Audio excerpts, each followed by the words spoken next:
يهده الله فلا مضل له ومن يضلل فلا هادي له. أشهد أن لا إله إلا الله وحده لا شريك له وأشهد أن محمدا عبده ورسوله لا نبي بعده.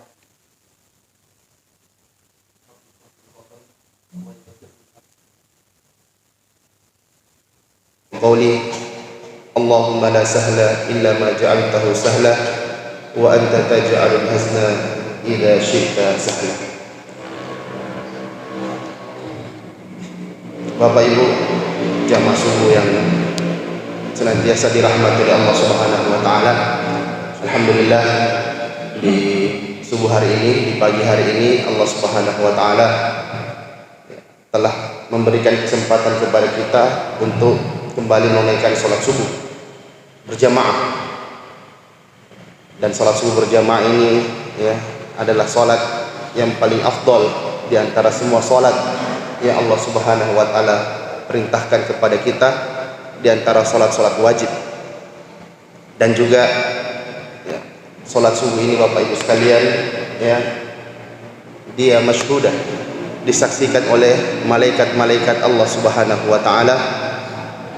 Dan kata Nabi sallallahu alaihi wasallam, basyiril masya'in bidzulamil laili anna lahu nurut tama yaumal qiyamah. Berikan kabar gembira orang-orang yang berjalan ilal masajid, ke masjid-masjid Allah di gelapnya malam. Anna lahu nurut tama yaumal qiyamah. Bagi mereka cahaya yang sempurna di hari kiamat. Apa itu cahaya yang dimaksud di situ? Kata para ulama, cahaya yang dimaksud adalah kita diberikan petunjuk dalam kehidupan ini, sebagaimana kalau kita membaca surah Al-Kahfi di malam Jumat atau di hari Jumat, kata Nabi sallallahu alaihi wasallam, adha'a lahu nur, diberikan kepadanya cahaya sampai datangnya Jumat berikutnya. Untuk apa cahaya tersebut Bapak Ibu sekalian? Untuk menuntun kita agar kalau kita miring-miring dalam kehidupan dunia tidak lurus di jalan Allah Subhanahu wa taala, cahaya itu membantu kita untuk kembali di jalan yang benar. Dan juga Allah Subhanahu wa taala memberikan kesempatan kepada kita untuk setiap hari di Ramadan ini menuntut ilmu. Yang kata Nabi sallallahu alaihi wasallam, man salaka tariqan yaltamisu fihi ilman sahalallahu lahu bihi tariqan ilal jannah. Siapa yang menempuh sebuah jalan untuk menuntut ilmu, maka Allah Subhanahu wa taala akan berikan kemudahan untuknya menuju surga Allah Subhanahu wa taala. Dan di hari ini Bapak Ibu sekalian, tidak lama mungkin 15 menit paling lama insyaallah, kita akan membahas sedikit tentang tawakal pada Allah Subhanahu wa taala, bersandar kepada Allah Subhanahu wa taala. Dalam kehidupan ini kita sering ada orang yang sering gundah gulana, sedih hatinya, pusing baik itu urusan kesehatannya maupun urusan rezekinya, urusan rumah tangganya, pekerjaannya, ada saja hal-hal yang selalu membuatnya gundah gulana. Kata Pak Kiai Haji Zainuddin MZ, dulu waktu masih kecil saya sering dengar ceramah beliau, orang-orang yang suka bersandar kepada selain Allah Subhanahu wa taala, kata beliau, kalau dia bersandar kepada orang kaya itu bangkrut, maka dia pun ikut bangkrut. Kalau dia bersandar kepada seorang jenderal atau pejabat, ketika jenderal dan pejabatnya itu pensiun, maka selesai juga urusannya. Ketika orang-orang itu bersandar kepada tembok, kata beliau, temboknya itu runtuh, maka dia pun ikut runtuh. Tapi kalau dia bersandar kepada Allah Subhanahu wa taala Al-Hayyu wal Qayyum, yang maha hidup dan maha berdiri sendiri, yang tidak butuh kepada makhluknya, maka dia telah bergantung pada tempat yang sangat kokoh. Dialah Allah Subhanahu wa taala Al-Qawiyul Matin, yang maha kuat, lagi sangat kokoh. Dan kata Pak Kiai Haji Abdullah Gimnastiar Agim, kata beliau, tidak ada hal yang paling pahit dalam kehidupan ini adalah ketika hati kita itu berharap kepada selain Allah Subhanahu wa taala. Ketika kita sering berharap kepada manusia, maka kita akan sering kecewa, dikecewakan oleh manusia tersebut. Namun kalau kita senantiasa berharap pada Allah Subhanahu wa taala, maka Allah Subhanahu wa taala dialah Razzaq yang Maha pemberi rezeki. Dialah Allah Subhanahu wa taala As-Salam yang senantiasa memberikan keselamatan dan pertolongan pada hamba-hambanya. Kita lihat bagaimana tawakalnya ya Rasul dan nabi-nabi Allah Subhanahu wa taala. Ibrahim alaihissalam ya, ketika diutus menjadi seorang rasul, beliau adalah seorang pemuda. Sami'na fata yuqalu lahu Ibrahim. Ya, orang-orang menyebutnya, kami mendengar pemuda yang disebut ya namanya Ibrahim. Ibrahim ini bapaknya adalah ya pembesar dari kerajaan ya di Babilonia, kerajaan di Irak, Namrud saat itu. Bapaknya ini juga punya tugas ya, selain tugas kenegaraan, Bapak Ibrahim alaihissalam bertugas ya untuk memelihara tempat beribadahnya ya Namrud dan masyarakatnya. Dalam tempat ibadah itu banyak patung-patung yang mulai dari paling kecil sampai paling besar. Ibrahim sudah selalu mengingatkan bapaknya ya untuk meninggalkan sembahan-sembahan selain Allah Subhanahu wa taala. Ya, Ibrahim selalu mengatakan kepada bapaknya, apa yang engkau sembah wahai bapakku ya tidak bisa memberikan manfaat dan mudarat kepadamu. Akhirnya Ibrahim ingin memberitahukan kepada bapaknya bahwasanya berhala ini untuk menolong dan menjaga dirinya sendiri dia tidak bisa. Apa yang Ibrahim lakukan? Diambil kapak yang besar, dihancurkannya semua patung-patung tersebut kecuali satu patung yang paling besar.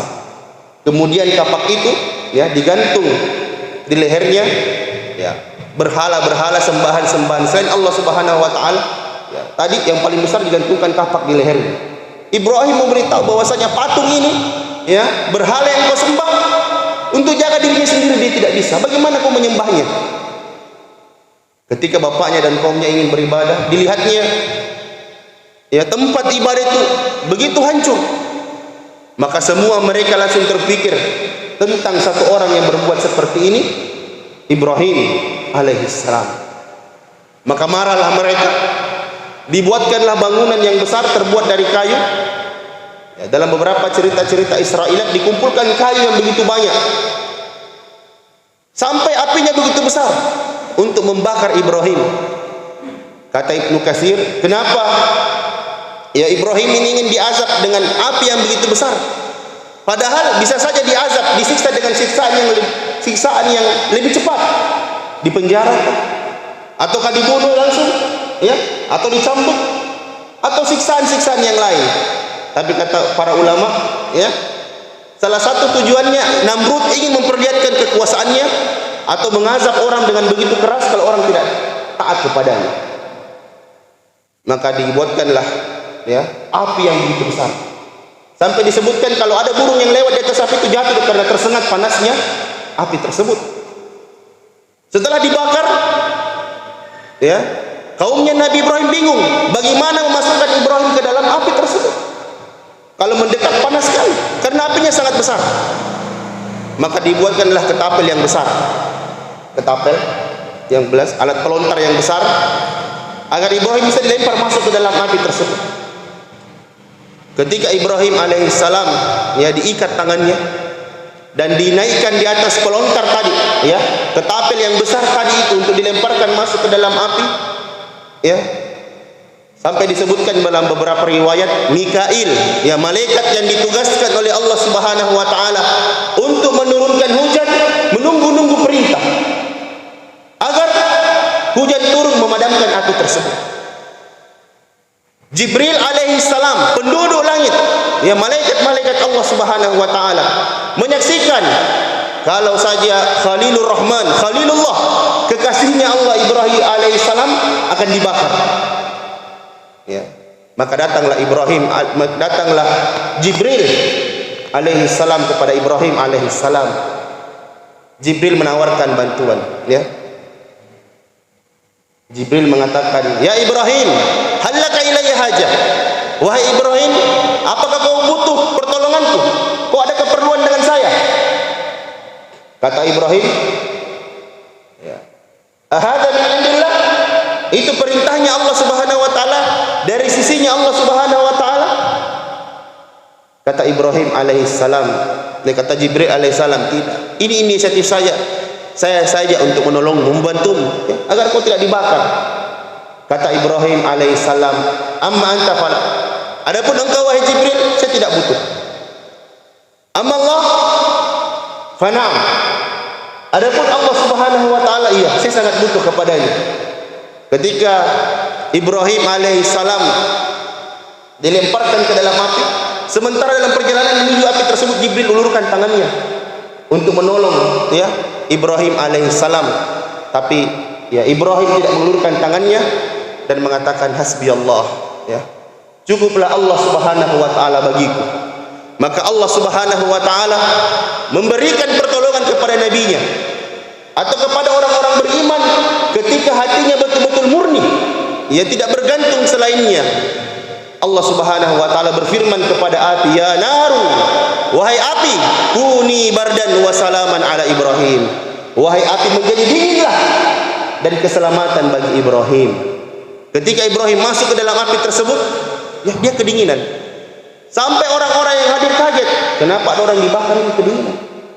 Sampai ya, api tadi tetap bertugas yang lain. Apa tugasnya? Membakar tali yang mengikat tangannya Ibrahim, membakar kayu-kayu yang lain. Tapi tidak bagi Ibrahim. Ibrahim merasakan sejuk, dingin di dalam api tersebut. Kata ulama tafsir, kalau saja Allah Subhanahu wa taala tidak mengatakan salaman ala Ibrahim, keselamatan bagi Ibrahim, maka Ibrahim pun ya akan menjadi mati kedinginan di dalam. Tapi api tersebut kemudian menjadi dingin dan keselamatan bagi Ibrahim alaihissalam. Dan begitulah orang-orang yang senantiasa bersandar pada Allah Subhanahu wa taala. Dan tentu Bapak Ibu sekalian, ya, melatih rasa tawakal itu panjang prosesnya. Butuh waktu, ya, berbulan-bulan, bertahun-tahun, agar hati ini senantiasa bertawakal pada Allah Subhanahu wa taala. Istri beliau Hajar alaihissalam, Ibrahim dulu ini sudah lama menikah, tapi belum dikaruniai anak. Maka istrinya Sarah berinisiatif, ya, menikahkan Ibrahim ini dengan Hajar.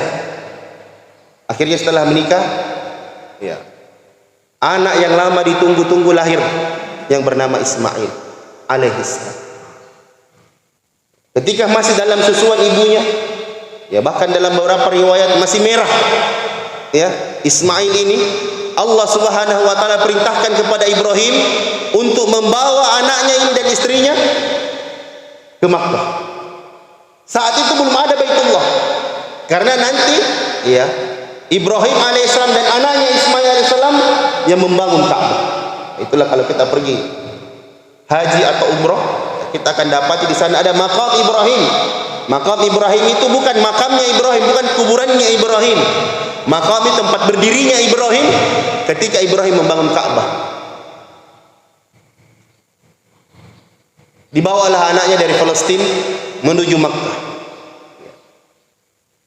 Dulu, ya, kalau dari Palestina ke Makkah itu butuh waktu, ya, sebulan lebih kalau naik onta. Kalau sekarang ya mungkin 2-3 jam saja, tidak jauh, naik pesawat. Akhirnya, ya, Ibrahim membawa anaknya di sebuah lembah yang tidak ada manusia di sana. Jangankan manusia, hewan pun tidak ada, tumbuh-tumbuhan pun tidak ada. Kemudian Ibrahim alaihissalam menurunkan istrinya dan anaknya yang masih merah tersebut, masih dalam susuan ibunya. Ibrahim menyimpankan untuk mereka beberapa kantong air dan beberapa kantong kurma. Setelah turun, Ibrahim pun berjalan. Kemudian Hajar tanya kepada Ibrahim, ya Ibrahim, ila man takiluna? Wahai Ibrahim, kepada siapa kau titipkan kami di sini? Ibrahim tidak menjawab apa-apa, jalan saja. Hajar sebagai seorang wanita ditinggal di sebuah tempat yang tidak ada kehidupan, tidak ada orang-orang, tentu ada rasa khawatir. Maka dia bertanya kembali kepada suaminya, ya Ibrahim, ila man takiluna? Wahai Ibrahim, kepada siapa kau titipkan kami? Ibrahim pun tidak menjawab, terus jalan. Maka Hajar pun mengganti pertanyaannya. Jangan-jangan ini perintahnya Allah Subhanahu wa taala kepada Ibrahim. Ahada amrullah ya Ibrahim. Apakah ini perintahnya Allah wahai Ibrahim? Kemudian Ibrahim mengangguk-anggukkan kepala. Kemudian kata Hajar alaihi salam, "Idhab." Kalau begitu pergilah Ibrahim. La yudayyi'unallahu abadan. Allah tidak akan pernah menyia-nyiakan kami kalau itu perintahnya Allah Subhanahu wa taala. Hajar tahu Bapak Ibu sekalian bahwasanya Ibrahim itu bukan pemberi rezeki. Ibrahim itu ya bukan orang yang menjamin rezekinya makhluk yang lain. Hajar tahu bahwasanya Ibrahim itu ya bukanlah yang memberikan keselamatan, penjagaan kepada hamba-hambanya. Hajar tahu bahwasanya keselamatan, pertolongan, rezeki itu semata-mata datangnya dari Allah Subhanahu wa taala. Maka kemudian Ibrahim pun pergi. Hati seorang bapak tentu sedih, meninggalkan anak istrinya. Namun itu perintah Allah Subhanahu wa taala. Di balik bukit setelah Ibrahim tidak kelihatan oleh anak istrinya, dia berdoa. Ya. Doa yang sangat terkenal, ya. Rabbana inni askantu min dzurriyyati. Wahai Rabb, wahai Tuhanku, sungguhnya saya meninggalkan ya sebahagian dari keturunanku biwadin ghaira zizar inda baitikal muharram, di sebuah lembah ya yang tidak ada tumbuh-tumbuhan di sana, inda baitikal muharram, yang nanti akan dibangun rumahmu al-muharram. Rabbana liyuqimus shalah, agar mereka mendirikan salat ya Allah. Waj'al af'idatan minan nasi tahwi ilaihim, dan jadikanlah hati manusia selalu condong, rindu untuk bertawaf di sana.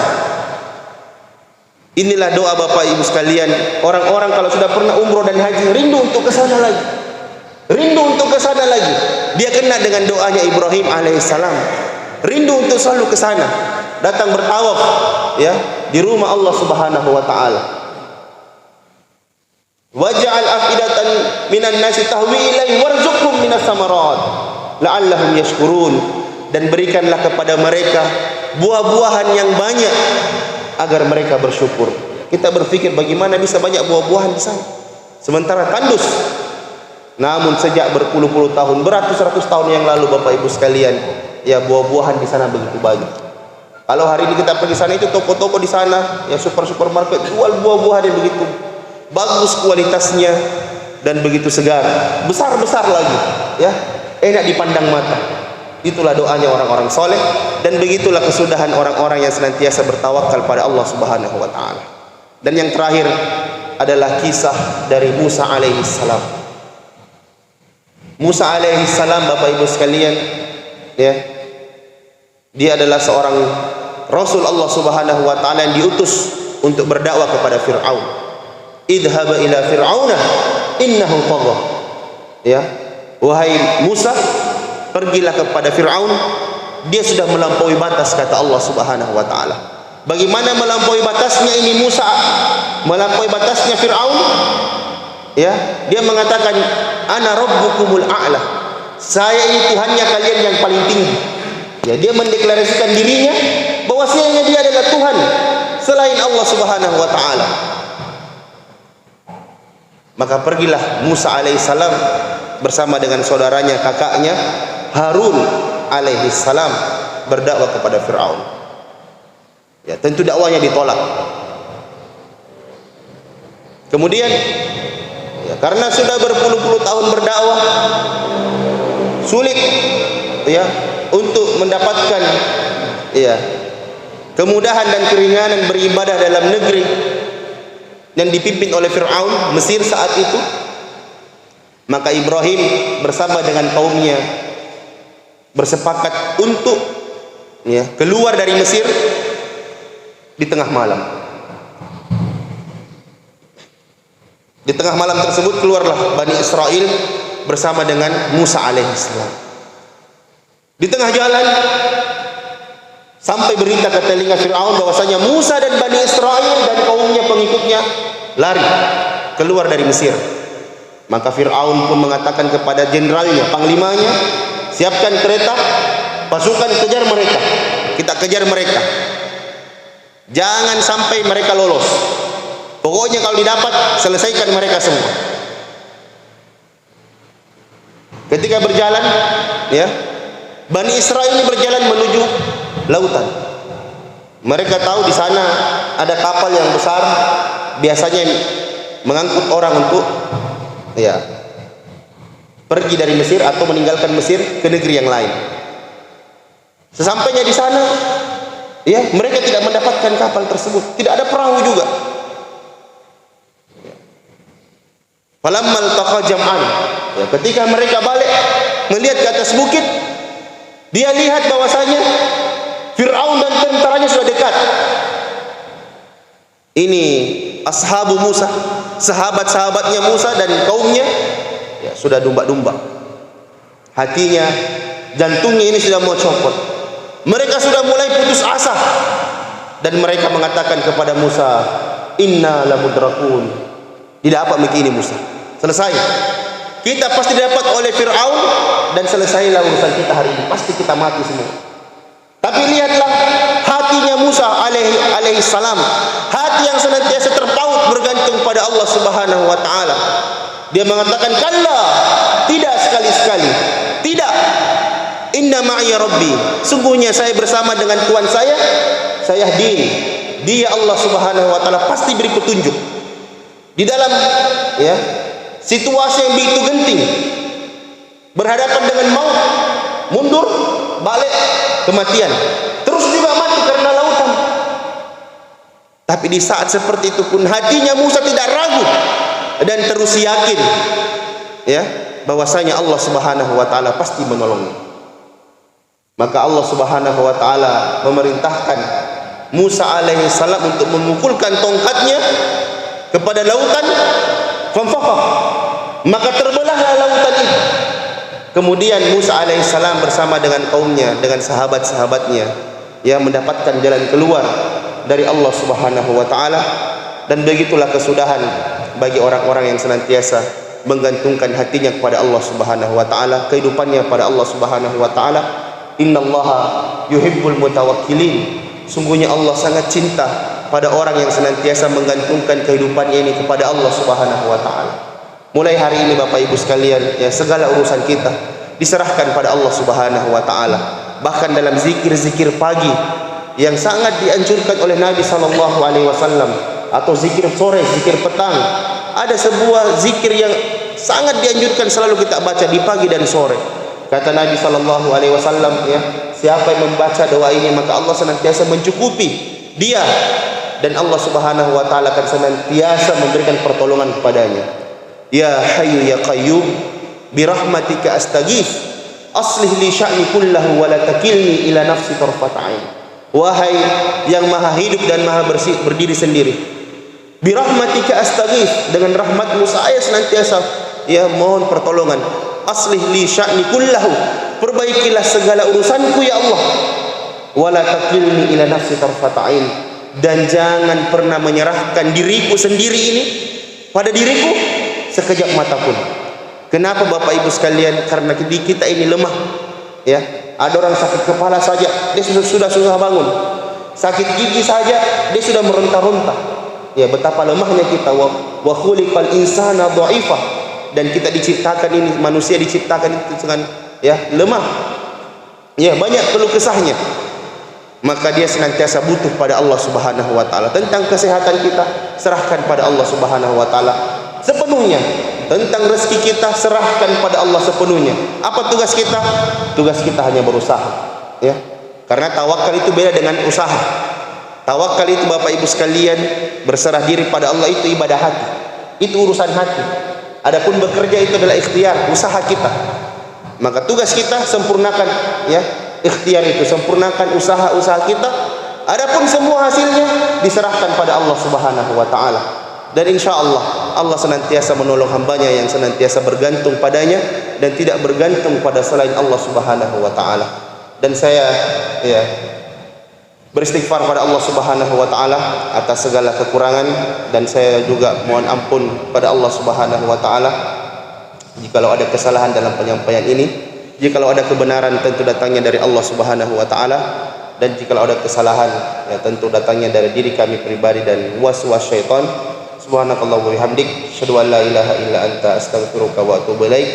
Wa akhiru da'wana alhamdulillahi rabbil alamin. Wassalamualaikum warahmatullahi wabarakatuh. Ya, silakan kepada jemaah yang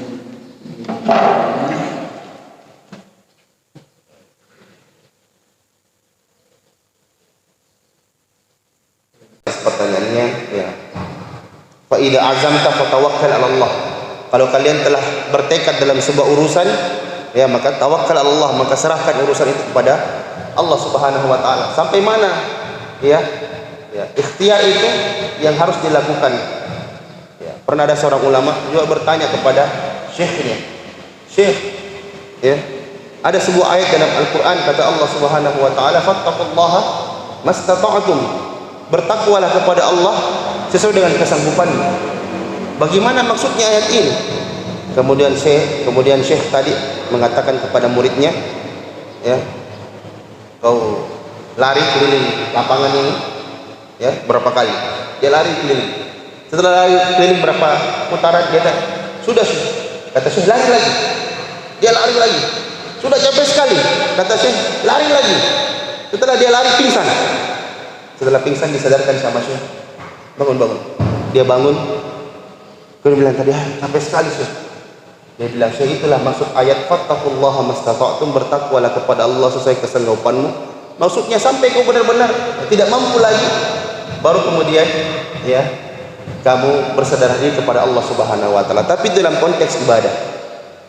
Bagaimana dalam konteks urusan dunia? Dalam urusan dunia, ya ada juga orang yang suka menyembunyikan rasa malasnya, ketidakmampuannya, ya,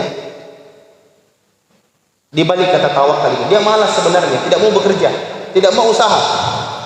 Ya, maunya tawakal saja pada Allah Subhanahu wa taala.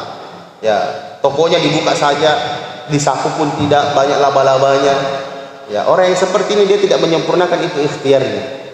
Ya, karena dalam kehidupan ini tentu ada yang dikatakan sebab akibat. Kalau kita berbuat baik, maka kita mendapatkan balasan yang baik. Semakin bagus usaha yang kita lakukan, maka semakin bagus balasannya. Ya, sama aja orang sholat.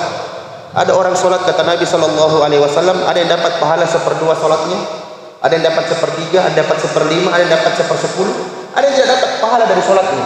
Ya, ada orang dari sholat Allahu Akbar, pokoknya tidak ada yang dia salam nih, ternyata orang, ya, dia tidak dapat pahala apa-apa kecuali menggugurkan kewajibannya atau sedikit saja dari pahala sholatnya tadi. Begitu juga dengan orang usaha. Ada orang yang menyempurnakan usahanya, diperbaiki marketingnya, ya, tokonya dicat bagus-bagus, dipasangi AC, ya, iklannya bagus, pakai banyak sosial media, ya, kemudian ada laporan keuangannya yang akuntabel, yang bagus laporannya, sehingga untuk menghindari kebangkrutan ada. Tapi ada juga orangnya kalau dia mau belanja, ambil uang dari lacinya, kemudian pergi belanja. Akhirnya dia bingung, yang omsetnya mana, pemasukannya mana, pengeluarannya mana. Ya, ini orang yang tidak menyempurnakan ikhtiarnya. Dan tentu saudara bapak ibu sekalian, ya, orang-orang semakin kita menyempurnakan ikhtiar kita, maka balasannya pun semakin bagus. Apakah ada urusannya dengan tawakal tadi? Tidak ada urusannya. Urusan tawakal itu urusan hati, ya, ibadah hati. Setelah kita usaha, kita menyerahkan urusan itu pada Allah Subhanahu wa taala.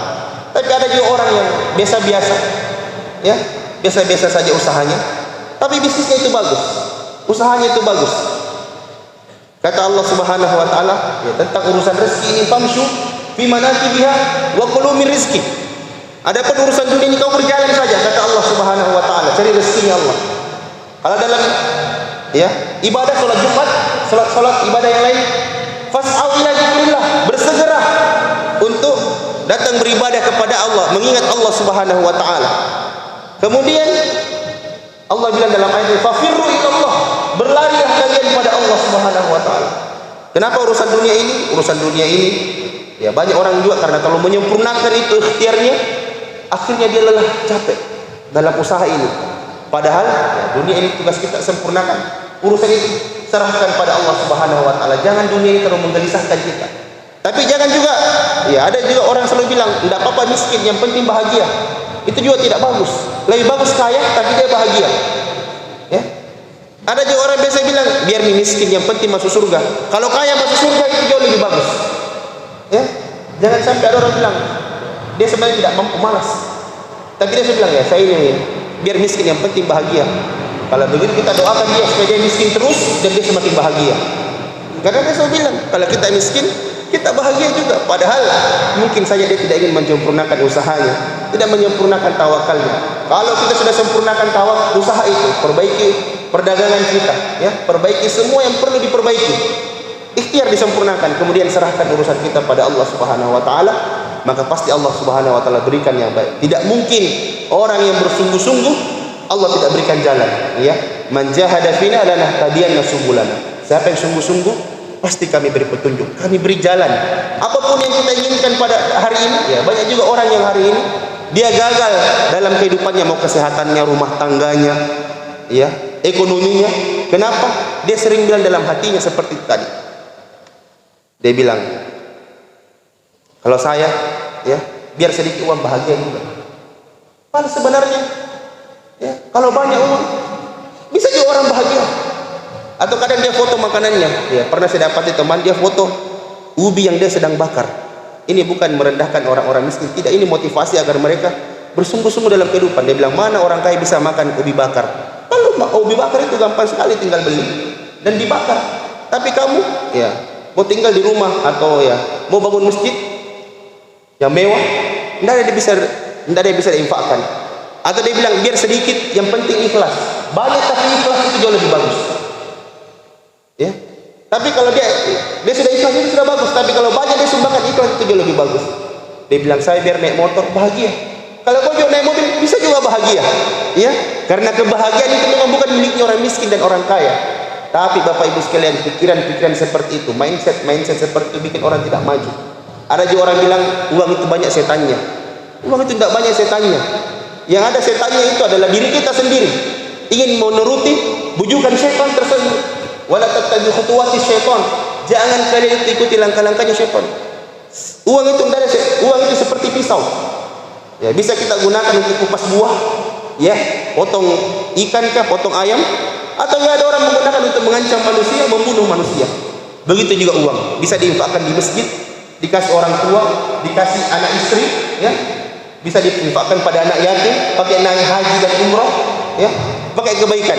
Bisa juga dipakai kesalahan, dipakai beli narkoba, ya, dipakai untuk berbuat kejahatan yang lain. Ada orang bilang kalau orang kaya itu, ya, paling banyak di penjara, banyak kesalahan dia bikin, tidak.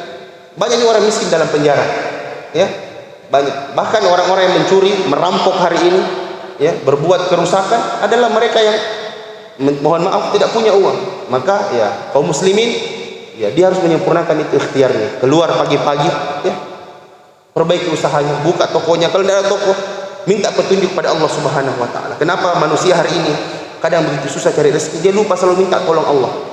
Kalau dia senantiasa baca doa, Allahumma inni as'alukal huda, ya Allah, saya memohon kepadamu petunjuk. Kenapa kita butuh petunjuk? Karena kadang kita bingung, bagaimana ini memperbaiki usaha saya, bagaimana memperbaiki bisnis saya, bagaimana memperbaiki anak istri saya tidak mau dengar, atau bagaimana kadang saya perbaiki diri saya sendiri begitu susah.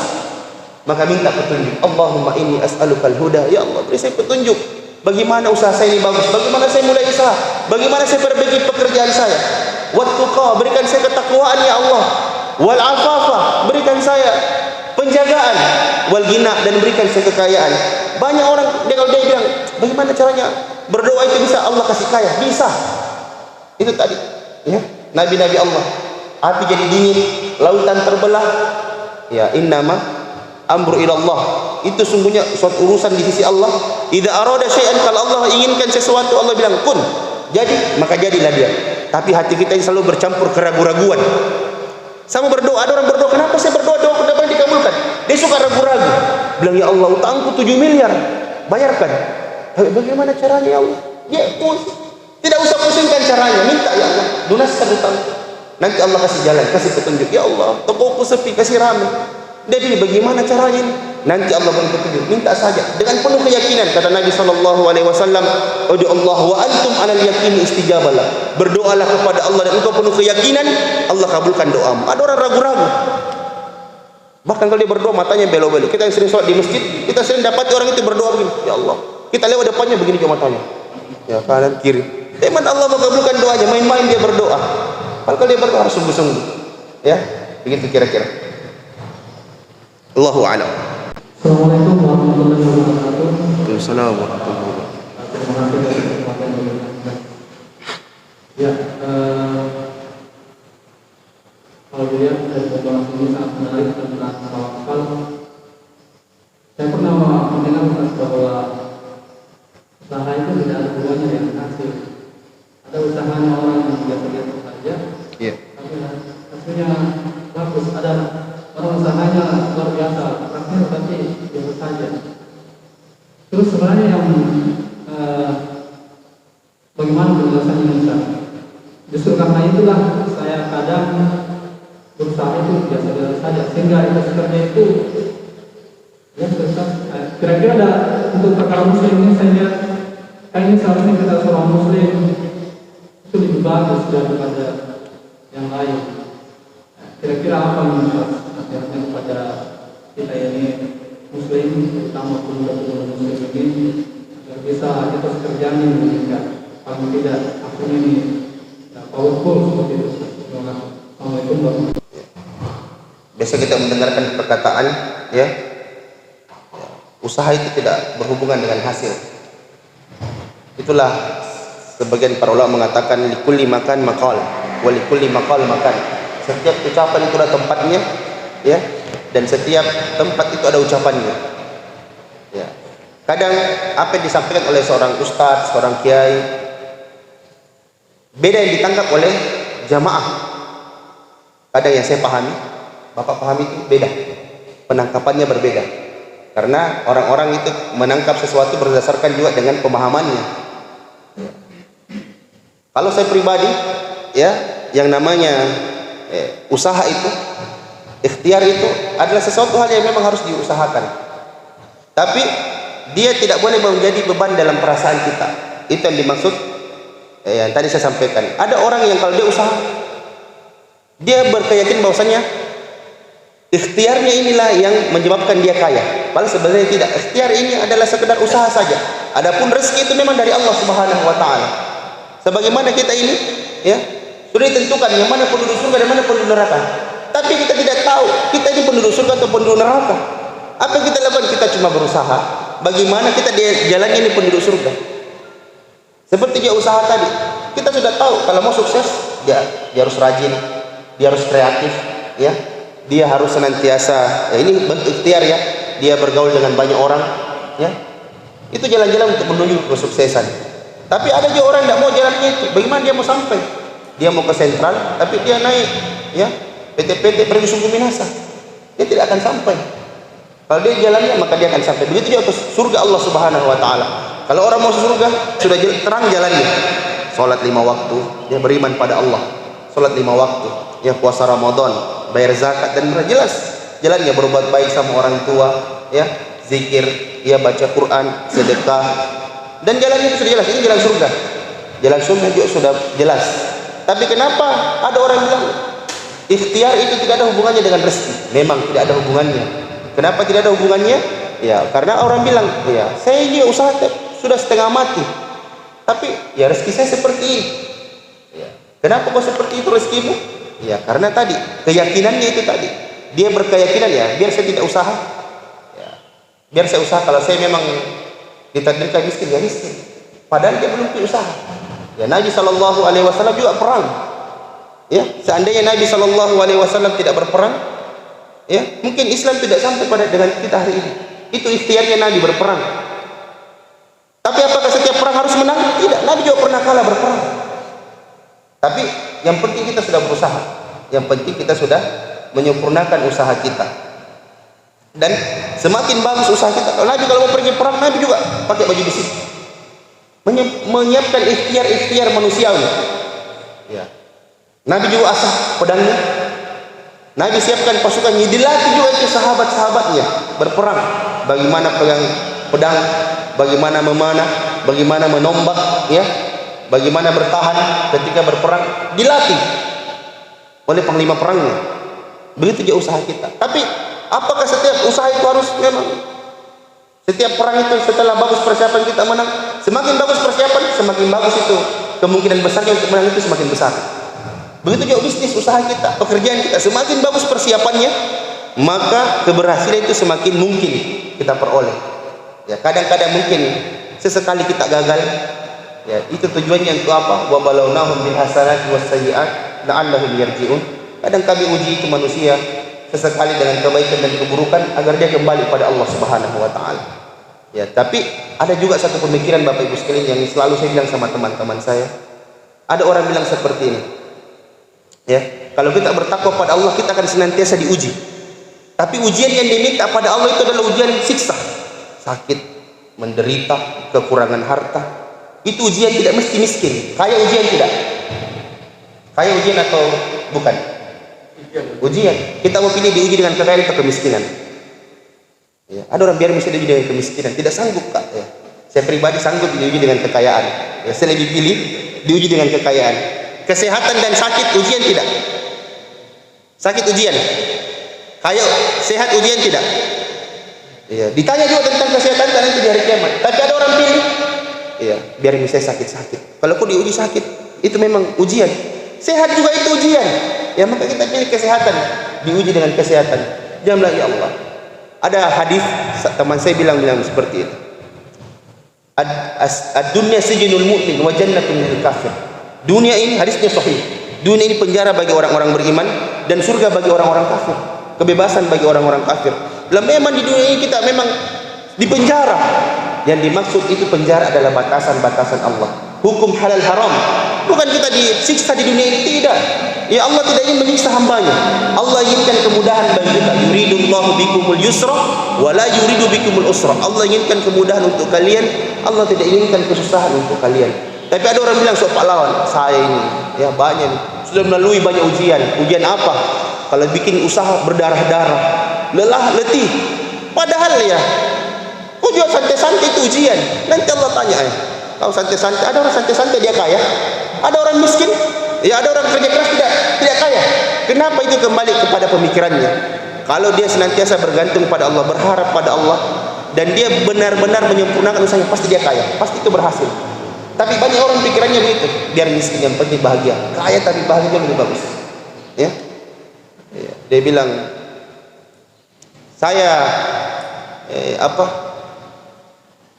tidak pernah di sekolah tinggi, tapi kaya juga. Tapi kalau dia sekolah tinggi baru dia kaya, itu lebih bagus. Saya, ya, dia bilang yang penting saya bisa beribadah dengan baik, itu sudah cukup. Tapi kalau kau juga, dan juga selalu beranggapan ibadah itu sekedar sholat, baca Quran, tidak. Itu ibadah yang sangat bagus, sangat dianjurkan sholat, baca Quran, berbakti sama orang. Tapi kau butuh uang untuk beribadah yang lain, butuh haji, ya. Kita mau naik haji.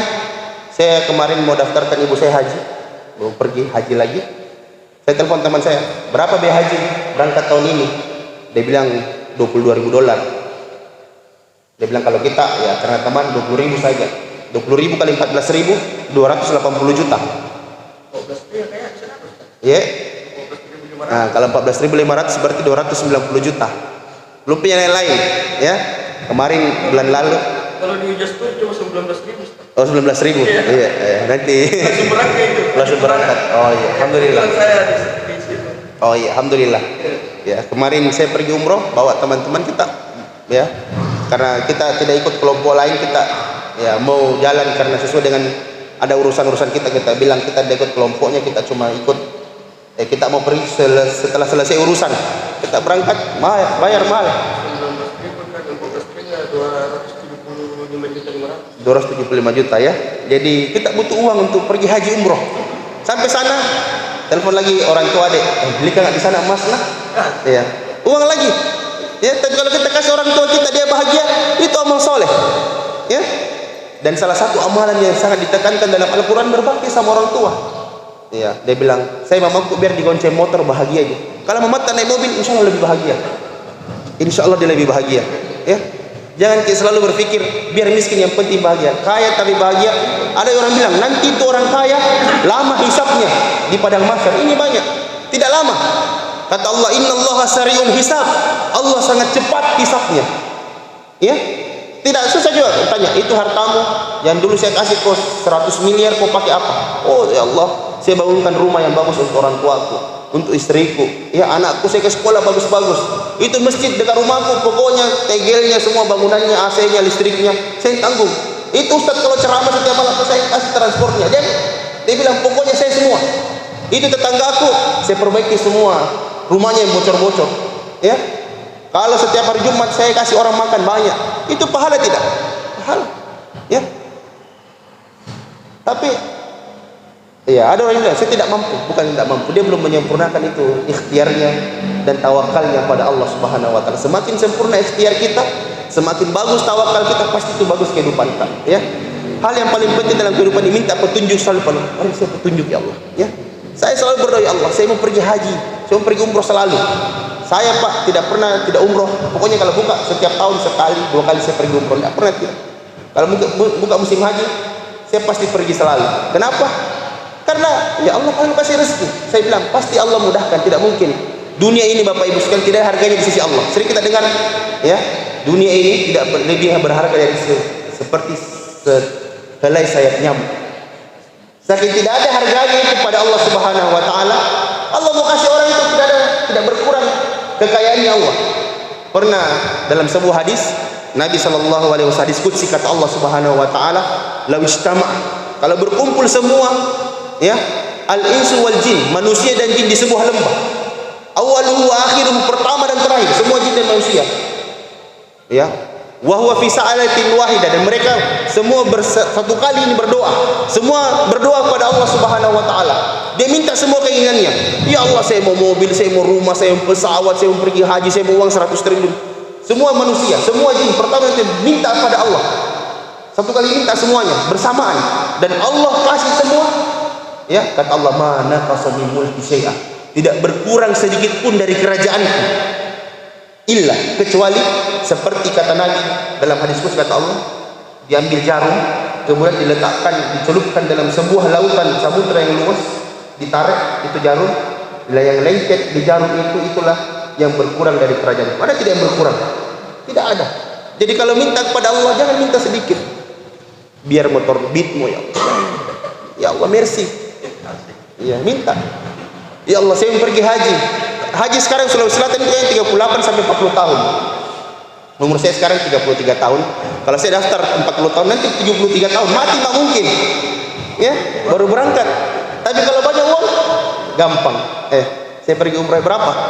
275 juta. Kata beliau ini, langsung 4 orang nah.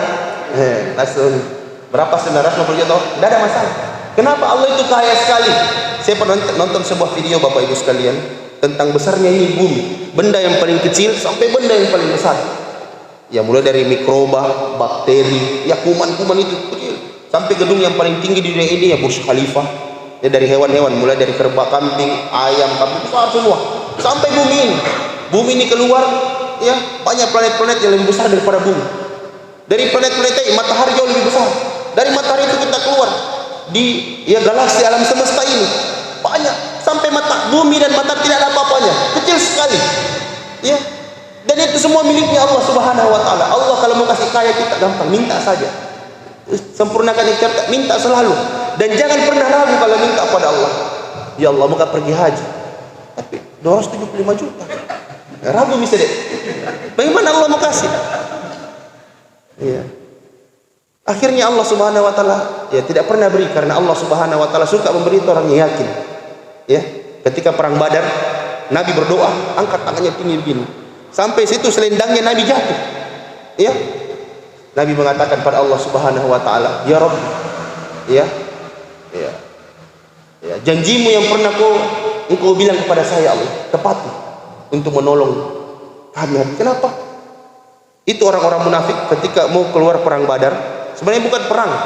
Nabi cuma mengambil hartanya ini kaum muslimin yang pernah diambil oleh orang-orang Quraisy. Pulang berdagang orang Quraisy dari negeri Syam, mau dicegah untuk ambil harta tadi. Ya, kata para ulama, al-harbul i'tisadi, perang ekonomi. Tapi orang-orang kafir Quraisy sampai kabar, mau dirampas hartamu sama Muhammad, keluar cepat. Akhirnya bertemu dua kelompok, ingin perang. Nabi SAW tengah jalan, awalnya itu banyak, lebih 700 orang. Tapi ada orang-orang munafik, dia bilang ada deh. Ternyata perang bukan ngambil harta, cari mati ini, pulang. Ya, ini orang-orang munafik begini memang, balorang. Yang penakut itu orang-orang munafik, maka dia pulang. Tentu sebagian sahabat ini bilang, wah, tambah sedikit mami ini, lemah semangatnya. Tapi Nabi SAW tidak, dia bilang Allah pasti menolong kita. Ayo kita keluar. Dan akhirnya menang.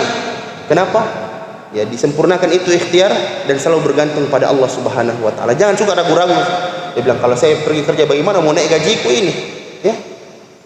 Kalau kerjaku seperti ini, perbaiki ternyata pasti naik gaji kita. Pasti. Kalau kita bekerja sama di sebuah perusahaan, kalau kerja kita bagus, pasti gajinya bagus. Kalau sholat tak bagus, itu di surga bertingkat-tingkat. Ada Jannatul Naim.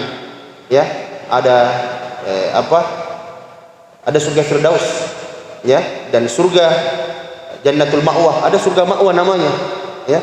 Dan surga yang paling tinggi itu Jannatul Firdaus. Ya, ada orang masuk Jannatul Naim, dibawanya Firdaus.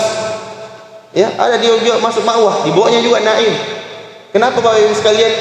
Begitu ya kan dunia ini. Ada orang yang kenapa dia bisa banyak sekali uangnya? Ya, dia sempurnakan ikhtiarnya.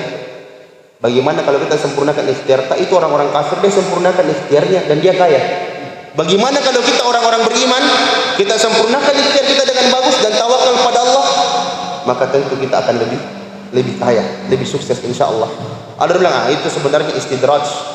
Allah mau hinakan dia. Itu pemikiran yang tidak bagus. Ya, ada memang orang, kalau kita lihat ada orang yang tidak bagus, ini cara cepat ya yang saya lakukan bagaimana bisa sukses selama ini. Kalau kita mau sukses, lihat orang yang gagal, kita harus doakan dia. Lihat orang miskin, ya Allah, berikan dia kekayaan, berikan saya kekayaan, berikan saudara saya kekayaan. Tapi banyak kaum muslimin hari ini suka mencela, menghina. Ya, pernah saya bulan puasa nih, saya keluar dari masjid sholat asar, saya keluar mobil saya gini, ada motor balap, hampir dia senggol. Itu tukang parkir teriak, mati lalu kok. Itu tidak boleh. Kalau kita mendoakan saudara kita, maka doa itu kembali kepada kita. Maka malaikat mengatakan, walakal mithlu, bagimu yang serupa. Maka kita malaikat mati lalu kok juga. Kalau kita mau kaya, doakan saudara kita, untuk tetanggaku ya Allah. Ya, cuma banyak kaum muslim kalau berdoa itu tidak pernah keluar pagarnya. Maksudnya orang dalam rumahnya dia doakan, tidak pernah doakan tetangganya. Ada tetangganya pakai balis-balis sih. Ini tetangga aku itu parkir mobil, atau sempit jalan. Dia cuma suka marah-marah. Dia tidak pernah doakan tetangganya dapat hidayah. Ya Allah, tetanggaku itu beri saya hidayah, tetanggaku juga, agar dia mau parkir itu mobilnya bagus-bagus. Ya. Ya Allah, itu tetanggaku sakit, sembuhkan dia. Ya Allah, itu sepupuku kono. Ya. Tidak bagus pekerjaan, kasih pekerjaan yang bagus. Begitu cara kaya yang paling mudah. Ya, kalau kita istilahnya orang-orang yang biasa belajar bisnis, law of attraction, hukum tarik menarik. Semakin kita melakukan kebaikan, maka semakin banyak kebaikan yang kita tarik dalam kehidupan kita ini. Ada orang yang kaya, doakan dia kaya. Ada orang lihat orang kaya, pasti orang sekte ini, jadi besar rumahnya. Itu pikirannya. Dia bilang orang kaya orang sekte, padahal dia juga sekte. Ya belum tentu itu orang kaya sekte. Saya rasa semakin bagus rezekinya itu orang, dia semakin banyak memberi. Ya, kalau kita lihat orang kaya, ya Allah, berikan saya kekayaan yang lebih bagus darinya, berikan juga saudara saya ini kekayaan. Jangan ingin lihat orang kaya, kita ingin itu nikmatnya itu hilang. Tidak ada untungnya bagi kita itu orang jatuh miskin, orang itu menderita, ya, saudara kita dihukum Allah. Atau ada saudara kita berbuat tidak baik sama kita. Misalnya utang tidak bayar-bayar, ya, mati lalu. Utang saya tidak mau bayar, miskin mau selamanya. Tidak boleh. Apa kita lakukan? Ya Allah, berikan kemudahan saudara saya membayar utangnya, luaskan rezekinya. Ya, ada pesaing kita. Ya, kalau kita ini pebisnis, kita mungkin lihat pesaing kita, wah, tambah banyak cabangnya. Doakan ya Allah, tambahkan kebaikan untuknya, tambahkan juga buat saya kebaikan. Kenapa? Karena itu harta tidak habis. Tapi ada orang juga bilang, pembeli itu ngambil. Sempit hatinya. Bilang, itu saingan itu dalam bisnis tidak ada. Kita bersaing dalam minta kepada Allah, dalam berdoa. Itu dunia banyak sekali, tidak ada habisnya. Ada orang takut bilang nanti habis minyak bumi. Ya, kalau habis minyak bumi banyak energi lain. Sekarang sudah ditemukan baterai. Ya, ada energi matahari, ada energi air. Jangan takut. Kenapa? Bumi ini Allah wariskan ke orang-orang soleh. Walaqad katabna fi zaburi min ba'di dzikri annal arda yarithuha min ibadiyas sholihin. Kata Allah, saya telah tetapkan dalam Zabur, dalam Laul Mahfuz, ya, annal arda yarithuha min ibadiyas sholihin. Bumi ini saya wariskan ke orang-orang soleh. Bagaimana caranya? Perbaiki usaha jadi orang soleh. Pasti itu Allah berikan kepada. Jangan bikin takut. Nanti kehabisan, tidak mungkin habis. Allah mampu mengadakan dari sesuatu yang tidak ada menjadi ada. Bumi dulu tidak ada. Allah mampu. Kalau orang nanti habis itu emas diambil, Nanti di Freeport sana habis emas, nanti temukan lagi tambang emas yang baru. Yang bikin takut kehabisan. Yang kita ketakuti kalau kita tidak bertakwa kepada Allah, kalau kita mati kafir. Ya, rezeki ini pasti Allah kasih. Perbaiki usaha, tawakal padanya, jangan pernah takut kehabisan. Tuh, kayaknya pembeli sudah ambil itu. Kalau penjual di pasar, Bapak Sapi penjual ikan semua, penjual beras semua. Langgananku itu, dia panggil, dia kasih lebih murah. Jangan bikin khawatir. Ya, pembeli itu banyak. Ada 7 miliar manusia di bumi ini. Ya, bahkan suka kekurangan beras. Indonesia ini katanya suka kurang berasnya. Kita jangan kurang inovasi, kurang inisiatif, ya, kurang kreatif dalam usaha, sehingga tidak maju usaha. Banyak pembeli, ya. Di Indonesia ini hampir 300 juta pemakan nasi. Kalau jual beras jam ini kita pun tidak laku beras, tak, ya. Penjual ikan tidak akan habis itu ikan di lautan, ya. Kekayaan darat ini banyak sekali, kekayaan di lautan banyak. Di lautan sana ada minyak, ada gas, ada permata, ya, ada banyak sekali yang belum bahkan ditemukan di dunia ini. Masih banyak juga ini. Dunia daratan di bumi belum dihuni. Orang bilang nanti habis ini penuhi rumah, ya, masih banyak sekali ini luas. Tidak ada habisnya. Kalaupun habis ini gas naik lagi tinggi. Ya, Allah mampu mengadakan sesuatu yang tidak ada menjadi ada. Ya, demikianlah Bapak Ibu sekalian. Insyaallah kalau Allah berikan kesempatan kita diskusi lagi. Ya, sudah jam 6. Subhanallah bihamdik, asyhadu an la ilaha illa anta, astaghfiruka wa atubu ilaik. Assalamualaikum warahmatullahi wabarakatuh. Persembahkan oleh Yayasan Haji Muhammad Cheng Ho Sulsel dan Takmir Masjid Muhammad Cheng Ho Goa.